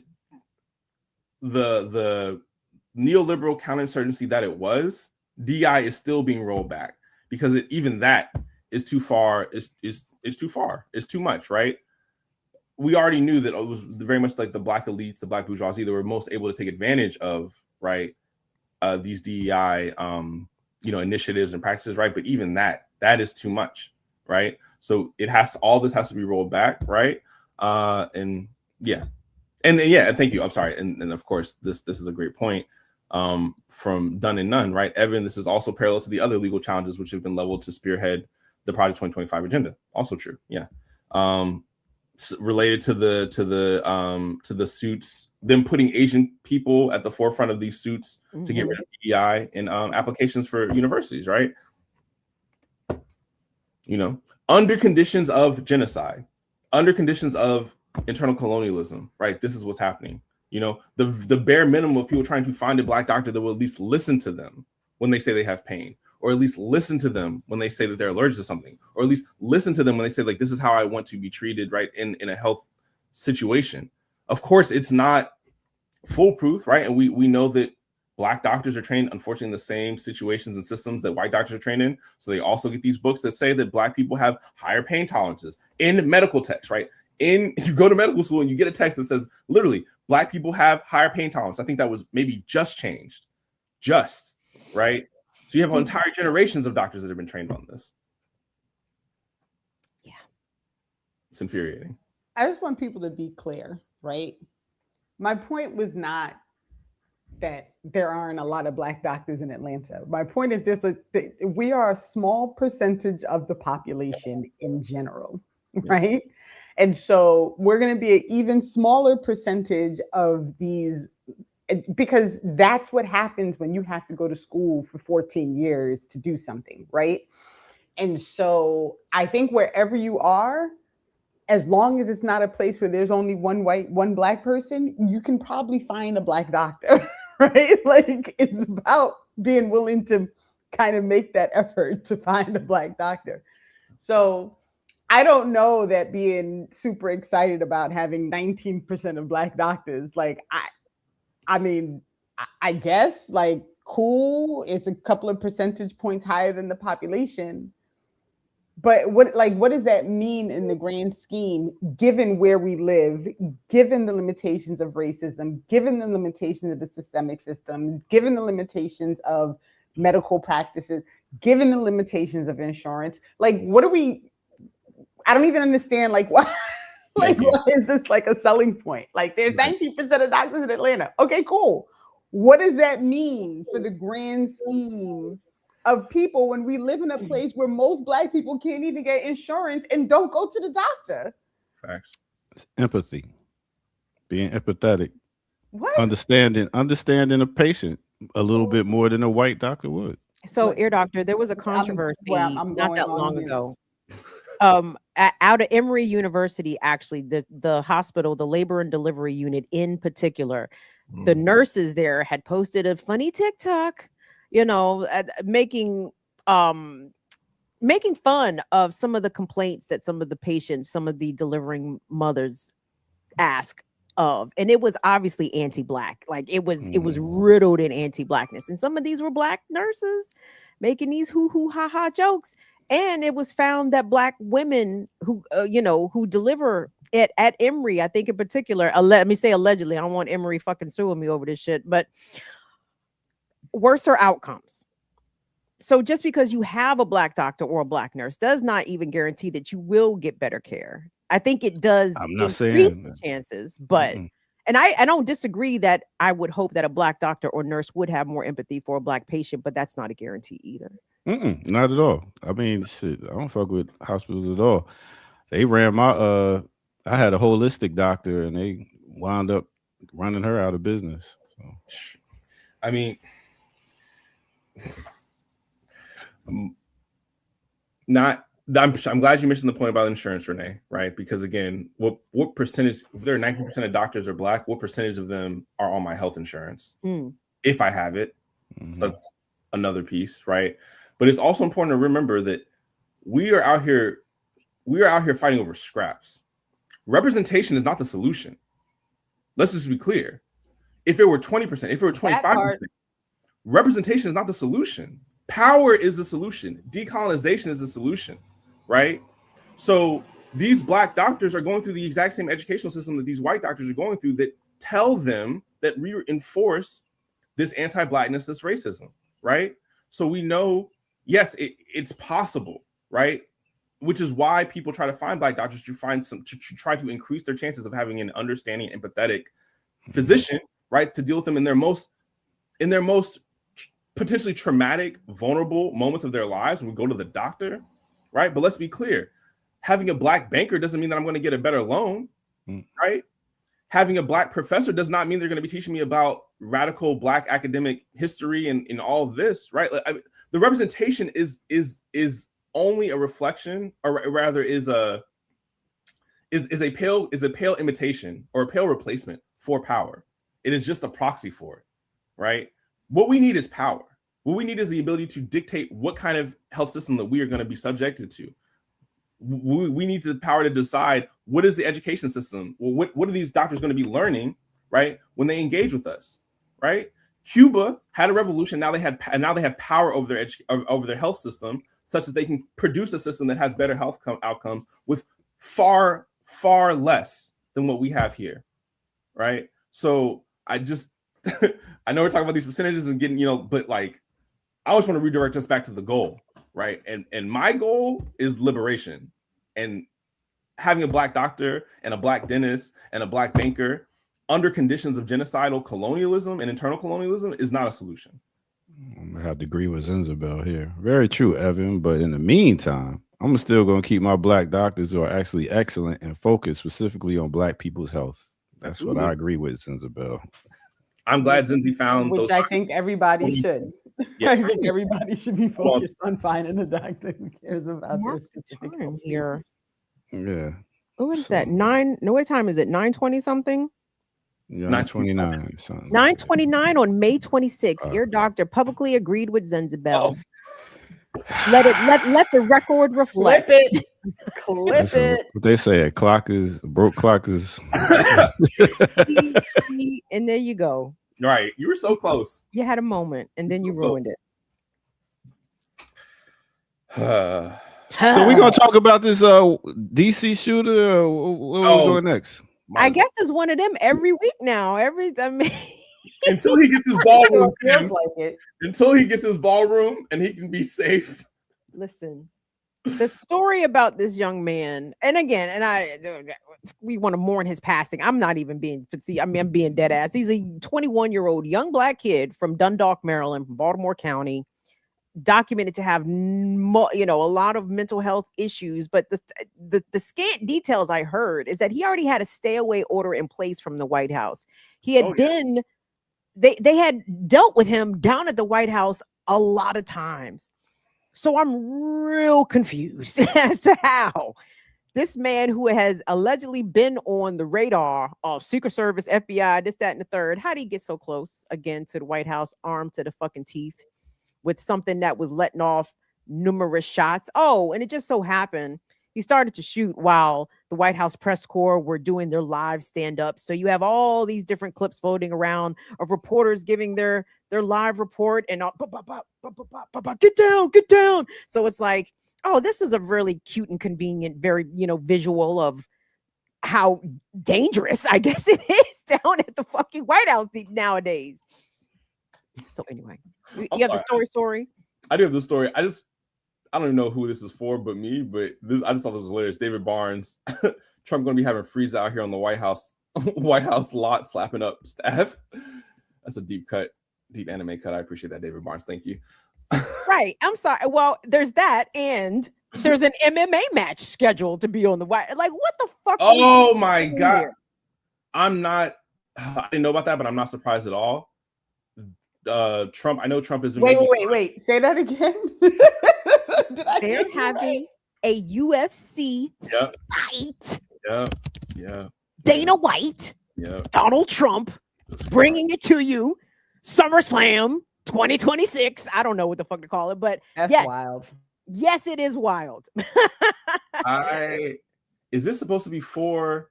No, it says UFC Freedom Fights 250. I feel like this is tied to the. Yes. No. The Independence Day 250. Jesus, please let the aliens come. God damn, can Independence Day really play itself out? Like it did. Sorry, y'all. We're gonna come back to the story in just a second, but I just had to share this rendering because this is killing me right now. This is nuts, right on the lawn, y'all. Just imagine. But how they gonna do that? You know what? I don't even care how they do it. Whatever. But okay. But in the meantime, every other week, somebody's letting the Yappa sing down at 1600 Pennsylvania Avenue. This is nuts. I'm not surprised by that, given how right wing Dana is, how right wing the UFC is. This goes back to the point I was making around, and this is not. I would be interested to think about or to talk to somebody who has studied this, because I don't know what the trajectory has been. Right, it's clearly more right wing than it was when I was younger. Right, not to say that there weren't those tendencies, but there were. It's like every martial arts space is very, especially every MMA space, Brazilian Jiu-Jitsu, Muay Thai. These are very right-coded spaces, broadly speaking. They will have a thin blue line flag in the background. They may be teaching that BS martial art Krav Maga and have a Zionist entity flag in the background. So like they might be doing cop nights. You know what I'm saying? Like, and this has happened over time. And if you look at the UFC, that progression of the more right-wing, overtly right-wing tendencies has also happened over time. Dana has always been a horrible person, right-wing, all this other stuff, right? But just in the sense of like I remember hearing somebody talk about like how the crowd at UFC used to be much more international and diverse in that way, and you had to fight fans from all kind of walks of life and dispositions there, and now it's very much like a MAGA crowd for sure, like straight up. And there's there's very intentional work that they do. Like people think that like it's just, oh, you fight, you're good, and therefore you get a title shot. That is not how it happens. It is incredibly political. So even the creation of the women's category, right? Like Dana White said way back when, like he would never have women in MMA, which was stupid, right? That was stupid by itself, right, in of itself. But it wasn't until Ronda Rousey, a blonde white woman who could be a star, no matter how one-dimensional she was. That's how he created like the women's division, right? And you can think of like, people like the rise of someone like Conor McGregor, who is like also awful, right? But as soon as he beat Jose Aldo, right, like it was like you lift this person up, lift them up, right? Because this is our great white hope. So those politics have been playing out for a long time, but it is just interesting to see how that transition has changed, right? And this is also, it's also real 205 Keontae. I'm sorry, I'm just in a deep cut right now, so I apologize to Renee and Kim. I know this is not y'all's bag. Keep going, Free. Keep going. You got it. The UFC did steal a lot of talent, right, from Pancrase, right? And there are there's these promotions in Japan, right? There are these big kickboxing promotions that they stole talent from. So there's a lot of elements around like labor, right, and like imperialism, right, and right wing kind of like stuff. There's a lot there that needs to be kind of dug into. But all that to say, I'm not surprised that they're gonna try and do this event at the White House. Sorry, that was a derailment. Whoa. The rendering had me. The rendering was weird. Like the rendering was, I was like, oh wow, y'all are really. And all Ronda Rousey needs is that arm bar to make you tap out. But listen. Ronda Rousey was one dimensional. She would come in, hands up in front of her head, trying to like prevent herself from getting hit in the face, to a headlock, something like that, to a throw, to an arm bar. She was a judo champ. That is her bread and butter. And as soon as she had somebody who had solid striking, I think like Katie Holmes, Amanda Nunes, I believe, right? Like, she got pieced up. So MMA, mixed martial arts, you come in there, be one dimensional if you want. Somebody will make you look stupid. And Holly Holm, I remember, made her look stupid. She had her turned around, caught a kick in the throat. It's not good. Okay, thanks. Could I just tell you, you might as well be talking about chemical engineering. I have no idea what you're talking about. I'm fascinated. You talking about bitches kicking each other in the throat? I would like to learn how to kick a bitch in the throat. How do you do that? It's interesting, but I'm like, I don't know who these people are. I don't know who Ronda Rousey is. MMA and anime. We gotta do. He is in his show for this.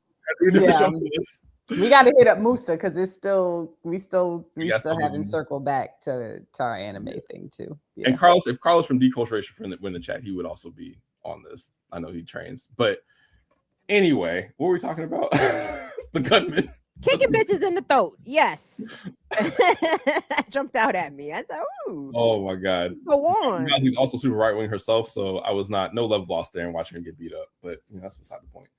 Anyway, I can only imagine the amount of Black women fighters that are being suppressed and not being given opportunities to fight bigger fights or have bigger fights, because they probably out here knocking bitches out, but knocking white girls out. 1,000%. Amanda Nunes was a good example, right? Because Amanda Nunes was Brazilian, clearly, a brown woman, queer, clearly queer, right? And like Dana was not happy to give her the belt. I feel like I remember that. Anyway, gunman who opened fire near White House was known to Secret Service, right? So again, what we always talk about, the state doesn't keep people safe. Cops don't keep people safe. They knew who this person was. This person could have gotten help, but now, unfortunately, now they're gone. Okay. A suspect who died after exchanging fire with agents had tried to enter the complex last summer, records show. A gunman who opened fire outside the White House on Saturday before he was shot by federal agents was already known to the U.S. Secret Service, court records show. The man, 21, was taken to a nearby hospital before he was later pronounced dead. He had previously tried to enter the complex, according to an affidavit filed in D.C. Superior Court in 2025, following an arrest nearby. The White House was briefly locked down shortly after 6 p.m. on Saturday after the suspect approached a checkpoint at a gate near 17th Street and Pennsylvania Avenue Northwest, took a pistol out of his bag and fired, the Secret Service said. Officers returned fire, the agency said, striking the suspect. A bystander was also struck in the exchange, the Secret Service said, but it was unclear whether they were struck by the suspect or shots returned from the officers. No agents were injured. Great. Donald Trump, who was inside the White House at the time of the incident, claimed the gunman was having a violent history and a possible obsession with the White House. The U.S. president praised the swift and professional action of law enforcement officials on social media. The individual, identified in U.S. media reports as Nasir Best, was known to the Secret Service for, quote, walking around the White House complex, inquiring how to gain access at various entry points on multiple occasions last summer, according to a July 2025 court filing. He was involuntarily committed on the 26th of June, 2025 for, quote, obstructing vehicle entry, end quote, to part of the White House complex, the court document said. And on 10th of July of that year, he was arrested for unlawful entry after multiple officers confronted him for ignoring warning signs and walking into a restricted area outside the White House. Best claimed to be Jesus and said, quote, that he wanted to get arrested, end quote, according to the filing. A judge issued a stay away order I'm so mad. Right. So we can go there from there. We don't have to read the whole article. Fair. I'm trying to think if there's anything else worth. No. So the point is, I guess the point I'm asking, y'all think it was Doctor. Give me 1 second. No problem. Trump said it, quote, goes to show how important it is for all future presidents to get what will be the most safe and secure space of its kind ever built in Washington, D.C., end quote, in an apparent reference to his contentious ballroom plans. Now I'm done. So the question is, was it staged or was it finally one of these black thugs actually thugging? No. Like, you know how you talk about doing all this to hurt some other people in your music, but now when it comes to the real enemy, are you going to thug out on them? Was it staged or was it somebody like, yo, I'm really tired of this shit? I mean, I don't know what kind of music he listened to. Are we No, blaming the rap music nothing now? to do with it. But I'm just saying, as in, you know how we always hearing people talking about killing our own, but now when it comes to going against an enemy, they was like, you know what? I mean, he didn't have to drive all the way down to DC to find his enemy in Dundalk, Maryland. Okay, like he could have found his enemies, you know. But for this to be the second black person to have fired shots in proximity of the president or something pertaining to the White, this is highly unusual. This is not. Wait, is the first one from the correspondence dinner? Because I think it's been found that he did not actually shoot his weapon at all, that all the gunshots were from. Oh, go on, Renee. Here's this information. What happened? Oh, so he didn't lick a shot. Is that what? That was my understanding, was that it was discovered that he actually did not shoot his weapon. He did not fire his weapon at all. That all the shots that were heard were, and that the officer that was actually hit, it was friendly fire. That was. I'll search to make sure I'm not giving misinformation. But thank you. Appreciate that. Yeah, let's get that confirmed because that's quite interesting. Quite. So you got the first guy, White House Correspondents' Dinner, you know, who had an Instagram post of him wearing an IDF sweatshirt that mysteriously got deleted. Okay, nothing fishy or suspicious there. And then you have this young man with a documented history of either mental, you know, unwellness and having shown up to the White House posturing multiple times. Oh, but you know, I've lived here a long time. I don't hear black people doing this kind of shit. Not usually. This isn't black. This is not what black folks do. White folks drive all the way from wherever the fuck to show up at the White House to pull their little pistol and do. This is not what black folks do. So yeah, we black men accused or, you know, whatever in a very relatively short time frame, I find that highly unusual. Yeah, they'd be like, you know, these gas prices, you talking about driving all the way where? Yeah. This is not what niggas do. I mean, I'm sorry. This is not niggas' MO. It isn't. They consider gas prices first. Right. I'm not doing that shit. Look, my man's from you know, this nigga caught the train from California. Like, what? Come on. That's you percent the government ran out of mysterious white shooters. Ass. So this is more another distraction. That's what we're saying. What I will say is that I don't think it matters. I don't think it matters.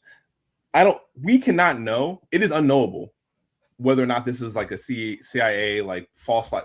That's not something that we can know. That's not something we can know right now, right? That kind of stuff gets declassified years after the fact, such that we cannot make use of it, right? But I think regardless of that, right, like there are things that we can maybe glean from this, right? Like, I mean, I guess that is to say, like, how is the state using it, right? I think we should be clear about how the state is going to use this incident, regardless of like how it transpired or what caused it. The state is clearly using it to justify, right, this security apparatus that it has already been trying to build, right? And the kind of real or perceived or just outright fake harm is part of the kind of like justification for it, you know? So to finish off this news section, if this is a distraction, what story should we be paying attention to right now? There's 100 stories we should be paying attention to. Let's get it. I mean, well, click. Did I send you an email? Real quick. Air Doctor, go look for the email. So there are multiple stories going. All the prosecutors and the the governmental agencies are saying he shot first, but it all seems very questionable. There was a report that it was friendly fire. The CIA came back to say it wasn't friendly fire. So there seems to be a lot of discrepancy happening in reporting. Which means that the first story was a fucking lie. Isn't that what that means, Renee? When the shit is under scrutiny, when the shit starts to look funny in the light, that means right. first. But I will say I can't find the article that I was referencing. So I will rescind my statement so that people don't say that I'm giving false information. But I do want it to be noted that the only people who are making these reports about what actually happened are the White House and its surrounding agencies, which people should always question, because I think we should have learned by now that whatever the official report is, it's usually not true. So just saying for the record. You're saying the people that tell the truth to us all the time, Renee? Something that's also occurring to me with this is the way, like, to the point of how the state is using it, right? Part of the narrative, or at least part of the narrative that's being created is like this state is under siege, right? The White House is under siege. Trump himself as an individual is under siege. America is under siege. And I think that's interesting as the United States continues to be a belligerent aggressor, not just internally, but abroad as well, right? The strangulation of Cuba continues, right? The war on Iran continues. The war on the broader global South and every revolutionary project therein continues, right? The war on our internally colonized communities continues, but somehow the White House, somehow Trump needs to be safer. You know what I'm saying? Mm-hmm. Like, I think that's also occurring to me right in this moment of like the narrative that they're creating is of this like great victim, right? Which the U.S. loves, right? The U.S. loves to be someplace that they shouldn't be, get shot at, and be like, damn, like we're being attacked. You know what I mean? And we have to respond. We got to blockade the blockade because they're, So like, I think this is also occurring to me like with this story, like just in terms of how it's being used. So we dealt a lot about health, and to put a bow tie on all this, I just wanted to share this last piece of information about Bill Gates and Melinda Gates Foundation committing majority of its $200 billion giving a pledge to Africa over the next 2 decades. So when we talk about doctors, we talk about health. Now we're talking about Bill Gates for the next 2 decades putting in all this money towards health in Africa. What is that about? The same thing that USAID was about. Yep. It's about stealing the land and the resources. Shout out to Two Black. It is about laundering, right? If I get this right, it is about laundering the ill-gotten gains of a company like Microsoft, right? That was involved in so much exploitation and like just not just in the US but across the planet, and now taking those ill-gotten gains to go supposedly wash them to produce a situation on the continent that would be able to exist had it not been for Microsoft and the US imperialism like to start. I hope I did that right. So like I feel like that's what this is making me think of. You know what I mean? Like Bill Gates is going, as he did with the Gates Millennium Scholarship, right? Sending all these young kids to college, including myself, right? That was him washing, right? All those ill-gotten gains, those stolen gains, into something that's supposedly helping people, right? That's what this made me think about. Yeah, I mean, the fact that how do we get people to come and commit genocide freely is we open hospitals and allow them to come in and do like they did to Khalid Muhammad. Crazy. Did you find my email? Yes, I did. You ready to talk about it? Are you? I guess we can. It was a nice transition there, but I'll pull one of your moves. Oh, word, you got the sniff too? All right. I see what you're doing there. You know what I'm saying? You do All a right. good job over there, ear doctor. Oh, word. Oh, okay. That's what you do. Okay. That's how you do me. That's how you do us as a collective. You do the audience like that too. You do everybody like that. That's facts. Oh, they asked about Khalid Muhammad. The fact that he got when he went to the hospital, he came out saying he had an ulcer in his brain or something like that, and that's how he died. I just don't believe it. That's all. All right, let me pull up your story. Hold on. What about? Well, anyway, let me let it go. Y'all remember what that happened? I don't. Oh, okay. But isn't the minister about to be 90 something? Well, I'm talking about Khalid Muhammad. No, I know. Okay. But anyway, Farrakhan had cancer too back in the day. And he he went to they was out for Khalid, like for real. I ain't saying they wasn't for nobody else, but an ulcer in the brain. Stop playing. Yeah. All right, we got the story up. You want me to just play it, or you want to talk about it? Hold fast. So this is out of. Could you just to verify I sent you the right clip? What does the caption say? It just says NBC Bay Area. Okay, we'll take it. That's it. Okay, so there was an incident last week, I believe, at a high school in the North Bay area where there was a fight at a high school. You know, that never happens. Renee, you've been in a high school. The children never fight, do they? Of course they fight. They're kids. Never. No, they never fight. They don't do that, Kim. And that's not a normal piece of childhood, shit, right? Kids, why would they fight? Of course they fight because they're goddamn children and they're teens and they're raging with hormones and displaced emotions and they're coming up under capitalism and racism, all this shit. I understand why the kids fight. Okay. I don't even knock the kids for fighting. But in this hyper policing era that we live in, where school resource officers are on the campuses just waiting to arrest children for doing shit that kids do.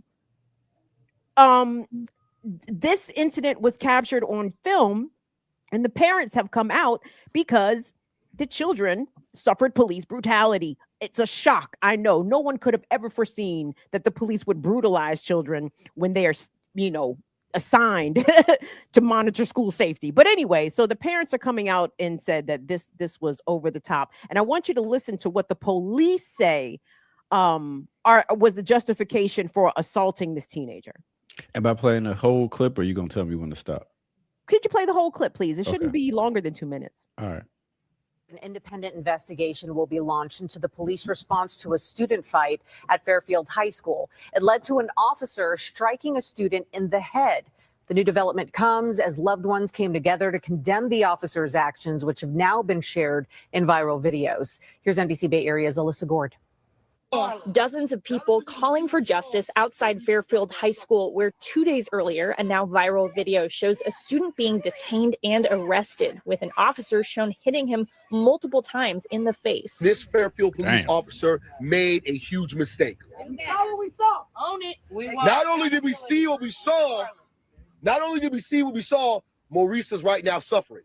This group identified the teen who was tackled to the ground as 16-year-old Maurice Williams. They broke me seeing my son's hair pulled and watching him be hit while he was already on the ground. Ramisha Stevenson says her son is both a student and an athlete. He's on the football team and the track and field team. He's home with me. He's recovering. He's trying to just process everything. He's a child. He's just trying to get through it the best way he knows how. Tonight, the police chief released a statement explaining what he says led up to this chaotic scene. The chief says a school resource officer had asked for backup to respond to a fight on campus. Body camera videos show a student getting physical with a staff member trying to break up that fight, as well as an officer trying to detain Williams, before officers say he ran back towards the crowd. Police say the video shows Williams hitting an officer, who then used a takedown maneuver and what they call distraction strikes to get him to comply. The chief saying tonight that this happened as the officer was trying to handcuff Williams. We stand out here for all these kids and for people to know that this is not okay. It is not okay to abuse our children, to torment our children, to act like they are nothing. The families at today's rally say they're relieved this didn't end in tragedy, but they want to see changes made so that this doesn't happen happen again. Tonight, the Fairfield Police Department is saying an outside organization will be investigating, and that officer has been reassigned. Alyssa Gord, NBC Bay Area News. Distraction strikes. Thank you. Ooh, boy. It's just wild to me that when there's a fight amongst, and Black students are involved, the police in the schools are there, willing, able to be physical, use overt physical violence. But when the white boy wants to shoot up Marjorie Stoneman High School in Parkland, the fucking cop on scene runs away, retreats. You know what I'm saying? Like, it's just crazy to me. Like, there's always a lot of response. We got to deal with these Black children immediately, but white boys over there shooting, I that's not my job to stop him, says the cop. But anyway, thoughts? Question mark.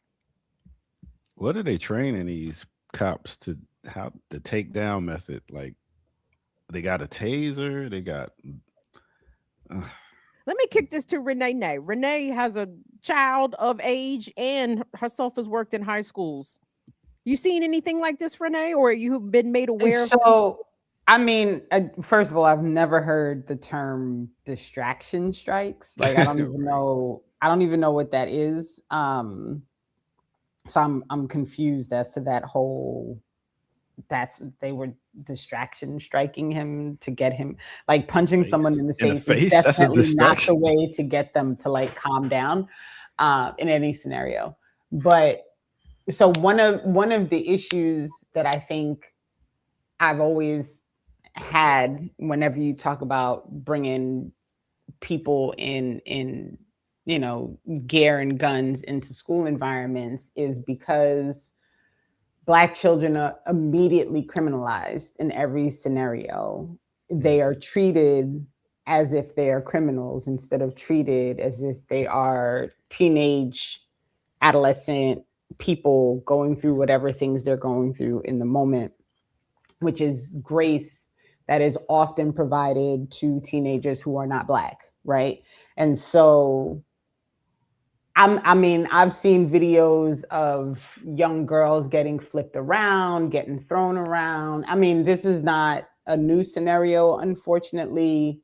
There was the kid with the Cheetos bag who got run up on by an officer in front of the school building. This was only a few months ago.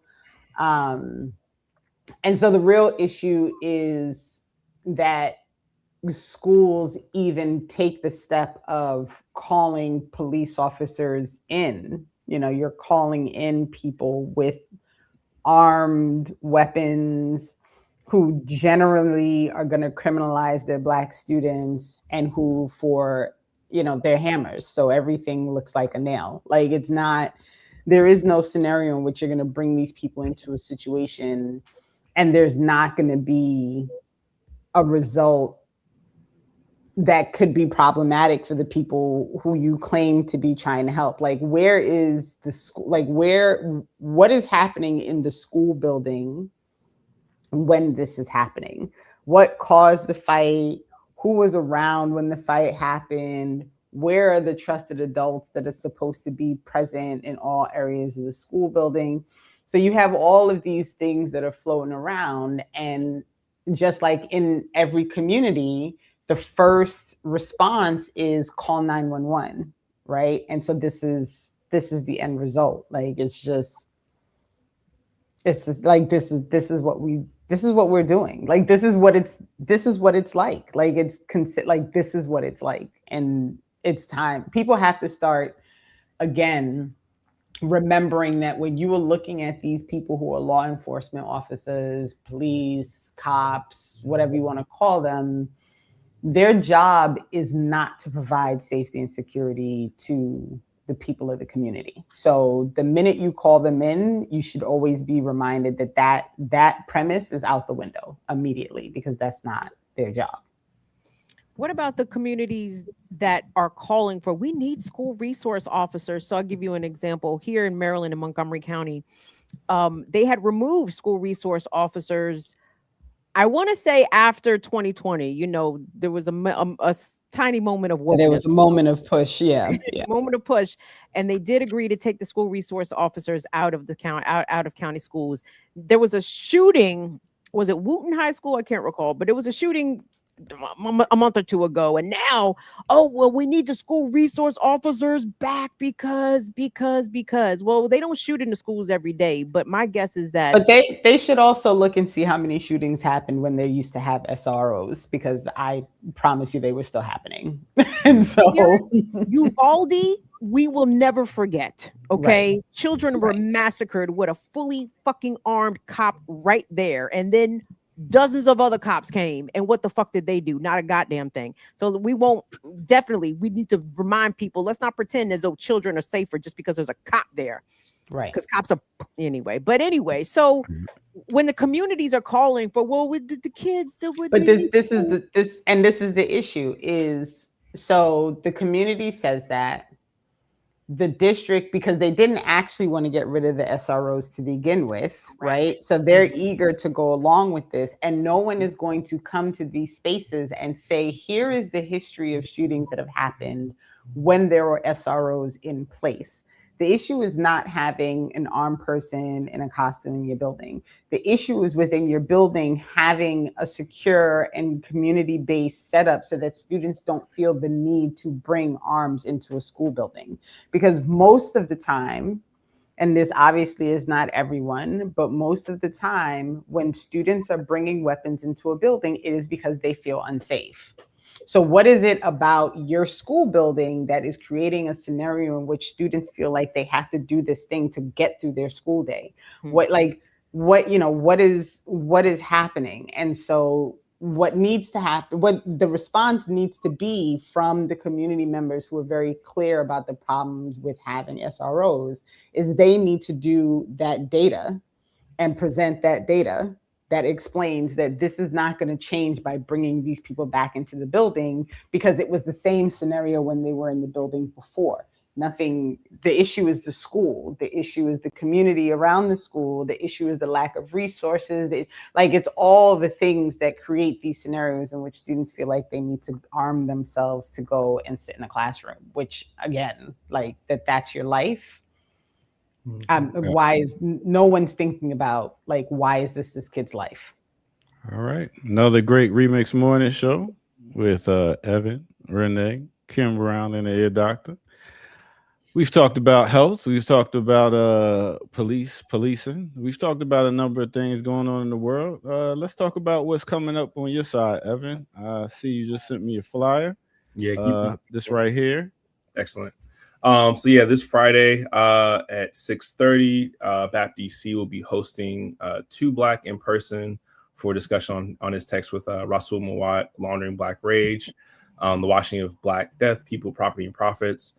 We'll be highlighting several relevant BAP campaigns that relate to this text. So please come through if you're in the area, and it will be available on YouTube afterward as well. And then also want to share this other event. I think Monty just put it in the chat, but there's also a webinar on Saturday, May 30th at 11 a.m. Eastern Standard Time.